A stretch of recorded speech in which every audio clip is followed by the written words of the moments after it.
Chapitre au Canada, page 51. Debout vers 9h AM, j'allais directement à l'Irving pour utiliser les toilettes et prendre un café. Quelques clients locaux y étaient déjà. Pendant que je préparais un café, un homme, m'ayant entendu dire à la dame au comptoir que j'avais dormi dans ma tente, dit à la même dame qu'il me payait le café. Je le remerciai et il me dit « Tu as dormi dehors hier soir ?» Je lui répondis « Pas dehors, mais dans ma tente, à côté de la piste de skidoo, l'autre côté de la route. » C'était juste au bord. Lui et ses chums se sont brossés à la tête. Après le café, il y avait 3-4 chums avec lui. Après le café, je repartis de monter ma tente. J'ai fait aussi vite que mes doigts qui gelaient rapidement m'ont laissé faire. Je retournai prendre un café. J'ai attendu jusqu'à 10h40 pour partir pousser. Pendant que je marchais vers 11h, un homme référence 99, Wayne Gretzky, m'embarqua jusqu'à le Parson Pound et me débarqua à un restaurant boulangerie, le Sunrise Bakery, soit la boulangerie du lever de soleil. En prenant la copie du Western Star, je dis à la serveuse en lui montrant ma face en pleine première page « Avez-vous déjà vu cet homme ?» Elle me répondit « Faut croire que je viens de le voir. » J'ai pris un café à 11h55 à 12h45 et je quittais. Pas longtemps après, Scott Tatchell, référence numéro 100, et Devin Rumble, un de ses chums, s'en allaient à Daniels Harbour. Scott se préparait à commencer son école d'électricien et Devin était en 12e année secondaire et est aussi un pêcheur. Il m'a conté une histoire de pouce que je ne peux pas vraiment retranscrire ici. Il y aurait de la place, là, je pourrais brasser une ligne ou deux. Il m'a regardé pour une autre fois. Peut-être bien que je passe par là, j'en parlerai, mais on l'écrit pas. Ils me débarquèrent au Bennett Restaurant à Daniel Harbour. Je pris un autre café avant de retourner pousser à moins 18. Il faisait beau, moins 18. Une fois ressorti, je marchais un demi-kilomètre car un homme, référence numéro 101, m'a pris à bord de sa camionnette Ford et me débarqua à Bellburn. Je marchais un autre kilomètre quand Ernie McGrath, référence 102, m'offrit une ride jusqu'à Bateau Baron. Ernie est un installateur d'échafaud. Il est présentement en chômage. Il s'en va voir, en tout cas j'ai oublié d'écrire quelque chose, il s'en va voir ses collègues à lièvre en skidoo. Une fois débarqué, j'aurais commencé tout de suite, quelques instants plus tard. Terence Mitchellmore et Marie, son épouse, référence 103, s'arrêtèrent. Ils s'en allaient tout comme moi à Sainte-Barbe. Terence est un pêcheur et Marie est à la retraite après une carrière comme maître de poste à Green Island Cove. Je débarquai à la porte du terminal du traversier pour Blanc-Sablon. Merci Terence et Marie. Il est 5h20 ou 17h20. Le traversier demain à 10h30. Prenant un café au restaurant du Dockside Motel Cottage, la serveuse apparut avec une assiette de ragoût à la dinde offerte par le staff. À 21h30, j'étais assis au lobby quand Dave, l'homme de nuit, dit « Viens, j'ai une place pour toi pour dormir » et me donna la clé de la chambre 105. Hey, t'as moi, je prends la café, attends, c'est comme même, tu vas dormir dans la chaise. C'est un restaurant, motel, terminal, en tout cas, tout est là, puis ils m'ont payé à la traite toute la soirée. J'ai payé mon billet, mais ils ont payé le reste. Après une bonne nuit, j'ai pris café avant de prendre le traversier de 10h30. Le traversier est le MS Apollo. L'embarquement s'est fait à 11h45, début de la traversée à 12h10. Bien sûr, étant en hiver et le détroit de Belle-Île étant étroit, il y a beaucoup de glace. Donc, il y a aussi un brise-glace de pêche et Océan Canada, le Henry Larson, qui nous escorte en nous ouvrant le chemin. Ce fut probablement une des traversées, peu importe où j'ai déjà traversé en traversier, qui m'a le plus impressionné ou diverti. Pendant que je regardais les manœuvres des deux navires, je commençais à parler à un homme. On alla fumer une cigarette à l'arrière du navire et après il me paya un café à la cafétéria du traversier. Nous retournâmes regarder les manœuvres. Le brise-glace s'avançait devant nous de 1 demi-kilomètre à 1 kilomètre environ, en éloignant les glaces et le traversier avançait jusqu'il devenait prisonnier. Là, l'Henry Larson reculait jusqu'à nous sur le côté gauche du traversier et repartait à l'avant de nouveau. On repartait, les glaces revenaient, on restait pris et le brise-glace reculait pour recommencer. Un vrai ballet aquatique étrangement chorégraphié. Hey, c'était le fun, c'était trippant. Là, moi, je dis, on va rester pas dans le bout là. Puis on s'en allait un bout ici, d'un coup, on restait pas dans mon bout là, l'autre dans le cul. C'était un trip. Ça reprendrait, moi, après une demi-heure de traverser, puis après 1h30, mais super trippant. Je repris un autre café, je fis une pancarte pour Port Simpson et me prépara mentalement à traverser le Labrador. Sur le pouce, en février. Ça veut dire, qui a pensé à ça? Quelle idée?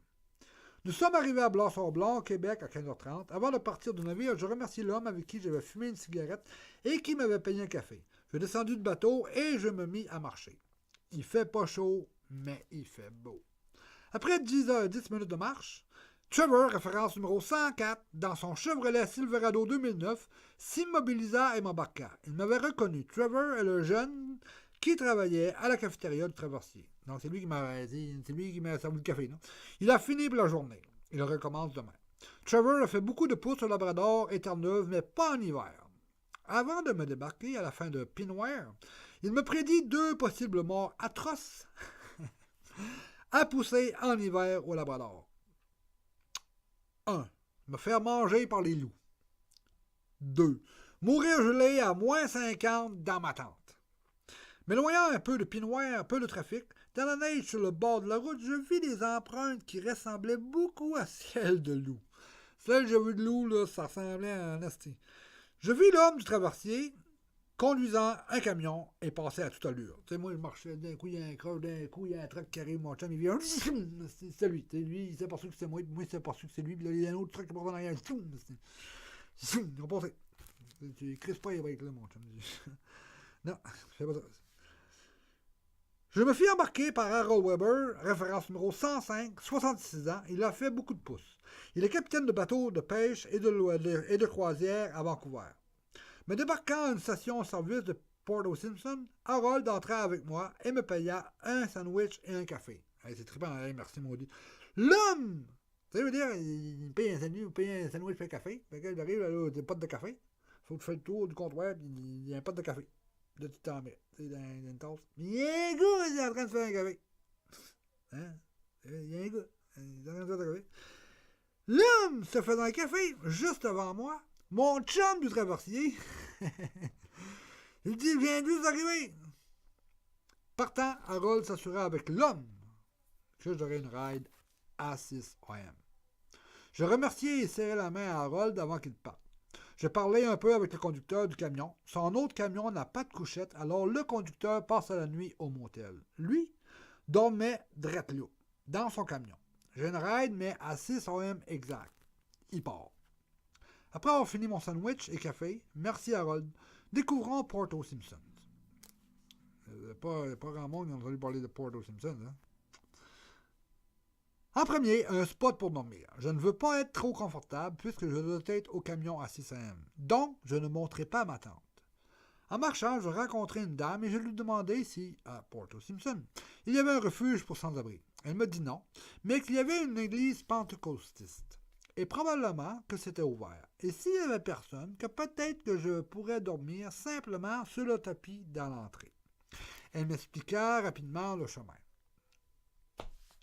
Je sais pas. En allant dans la direction indiquée, je vis au loin une longue bâtisse avec une croix dessus.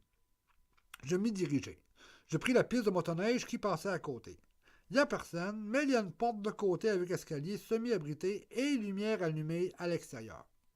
Ça, c'est mon plan B. Donc, il y a un cabanon avec une lumière allumée, mais le cabanon en haut de l'escalier. Mais le cabanon, il n'y a pas de porte.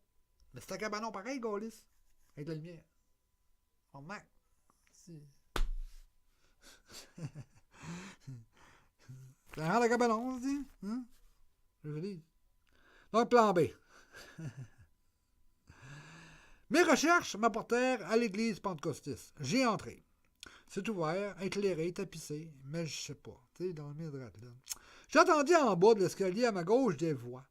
Une sortait d'une salle, remonta quelques marches et entra dans une autre chambre. Après quelques instants, elle en ressortit et retourna à la première. J'allai en bas investiguer. En bas de l'escalier, je m'approchai de la porte d'où émanaient les voix de femmes et je cognai. Une dame vint m'ouvrir.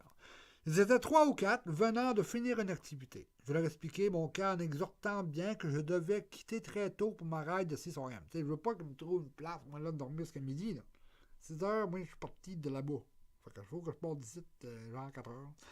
Une des femmes me dit, je vais aller parler au pasteur. Il demeure juste à côté. Elle revint avec le pasteur, je lui ai expliqué mon histoire. Mais tout bad, il ne pouvait rien faire pour moi. Entre-temps, une des dames revenues d'en bas me donna, avant que je quitte, un sac contenant une sandwich au jambon, biscuits au chocolat, des petits gâteaux et me donna en main propre un 10 piastres. Merci, que Dieu vous bénisse. Je retournai à mon plan B. Je disposai mes couvertures sur le balcon de l'entrée protégée et me couchai. Je me réveillai très tôt. Levé, j'allai à la station d'essence. Je crus voir une horloge indiquant 4 heures. Je retournai faire une marche. Je rencontrai un jeune pris dans un banc de neige. Il partit en courant. Tu sais, le soir, il est pas dans le banc de neige. Il parle, il part à courir, mon gars. Il y a une petite jaquette sur le dos, petit nick ici. Je retournai faire une marche. Je rencontrai un jeune, je l'ai dit, il est parti en courant. Bon, il est parti. Je l'aurais vu de retour à la station. Moi, je remonte en haut. C'est dans le sens. Il arrive. On était allé voir sa tante. Je repartis. J'ai rencontré sa mère et son chum avec le jeune. Ils ont regardé la voiture, m'ont débarqué, l'ont débarqué à la maison, ils disaient d'aller se coucher. Et m'apportèrent au camion à 5h50. Dans le camion, il me dit, tu sais, à 5h50, où est le gars? Je veux avoir rien, on embarque dans le camion. On se partait à 6h. Il me dit, t'as couché dehors? Il fait moins 40. Je sais pas. Je dormais. Il a regardé, son truc marche, il regarde ses garants, puis présentement, dehors, il fait moins 40. C'était nuit. C'est beau. Je dormais. Craig, référence 106, ne savait pas quoi penser de moi. Dormir à moins 40 et en parler avec le sourire. Il est camionneur propriétaire. L'autre camion avec lui est aussi un des siens. Il s'en allait à Goose Bay, à Bay Valley. Aussitôt, sur la route, le camion commença à avoir des problèmes électriques. Il contacta l'autre chauffeur devant nous. Il ralentit et on le rattrapa. Notre camion s'arrêta. Craig appela son mécanicien sur son sel. Nous avons essayé de faire ce qu'il avait dit. Ça ne marche pas vraiment. Alors tous les trois dans l'autre camion sommes allés à un garage entrepôt de la voirie sur l'autoroute pour de l'aide. Craig a rappelé le mécanicien. Nous sommes repartis tous les trois pour le camion en panne. Revenu, il finit par démarrer. Tranquillement, nous retournâmes au garage. Une fois là, Craig s'aperçut d'une fuite d'antigel. Il décida de mettre un autre bague sur le tuyau d'antigel, mais dut arrêter le camion pour le faire. Et le camion décida de ne pas redémarrer. Il fallait qu'il l'arrête. Il ne peut pas le laisser dans l'entreprise, il est parti de même. Il a mis la bague aussi vite, mon chum, puis là, il pas plus. Craig parla à un des hommes arrêtés là, et il me dit, il s'en va à Goose Bay. Je lui parlais, j'ai une ride à Goose Bay, je remercie Craig, lui c'est en meilleure chance, et à 11h, j'ai embarqué avec Corey, référence numéro 107. Corey est superviseur pour la coupe de bois pour le chemin de la ligne de haute tension de Muskrat Falls, les chutes Muskrat. À bord de sa camionnette Chevrolet. Je dormis pendant une bonne heure. À Happy Valley, il m'a payé un lunch au Tim, et avant de partir, il m'a donné un paquet de cigarettes neufs et un 10$. Merci pour tout, Corey. Au Tim, je parlais à un homme qui me dit d'aller voir au Friendship Center, au centre de l'amitié autochtone. Un genre de centre d'aide autochtone. Étant métis, ça marche. Peut-être qu'il pouvait m'aider pour la nuit. L'homme, référence numéro 108, me reconduit au centre. Je rencontrai quelques personnes, ils appelèrent une agence gouvernementale et je m'y rendis à pied. À l'agence gouvernementale, à peu près une vingtaine de minutes, quelque chose de même. L'agence est le département pour l'avancement de l'éducation et des aptitudes. Là, je rencontrai Marjorie Malloy, très gentille. Elle m'organisa une chambre pour la nuit au Labrador Inn à Goose Bay avec une garantie de 20$ pour manger. Merci, Marjorie. Je partis pour le Labrador Inn. Super accueil et très bonne chambre. Après souper, je fis une lessive gratuite pour les clients. Presque tout ce que j'avais avait un besoin urgent de rencontrer de l'eau et du savon. Après déjeuner, j'allais à une friperie pas loin et me payais avec mes derniers dollars une super paire de bottes d'hiver. Hey, tabarouette. Les autres étaient bons jusqu'à moins 10, tu marchais. Ceux-là étaient bons moins 40, tu bougeais pas. Une super paire de bottes d'hiver et autres. Là, je suis prêt pour le reste de ma route. Avant d'aller pousser, je regardais. Les prévisions de météo. Ensoleillé, moins 26. Facteur éolien, moins 40.